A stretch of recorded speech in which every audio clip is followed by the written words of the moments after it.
Так, biz soundcheck'ten çıkıp özünçeli VIP. Азыр үйгө келдик. Алтын айдын үйү стадионго жакын, так что бул вообще-то Алтын ай менин зданиямда жашайт. Өзүм квартирама эле келип аткандай болдум. Университеттин оно бул жакта. И как бы университеттин жанында мурун жашачым. Квартира снимать этип бир комната. И ошол эле зданияга Алтын ай көчүп келген. И Алтын айдын үйүндө азыр концерт башталганча отуруп турайлык деп атабыз, тамак жеп. Так, распаковка подарков. Концерттен не алдык? VIP билеттердин мындай бейджиктерди алдык. Колубузга мындай такты. BTS membership боюнча мындай как бы Жин концертине билет, анан кийин Жиндин карточкасын алдык.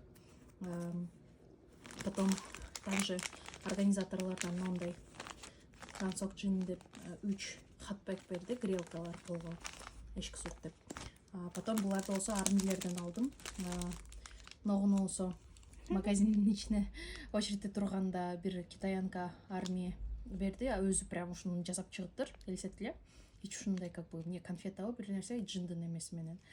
Анын жанында отурган эже японка экен. Ал болсо мындай подарок этти. Артында тоже мындай ар кандай вкусняшкалар. Анан кийин артындагы отургандар дагы мындай брелок Трансок Жин тур деп мындай эмеси менен элеп, печенькасы менен белекке беришти. Вот распаковка болду. Азыр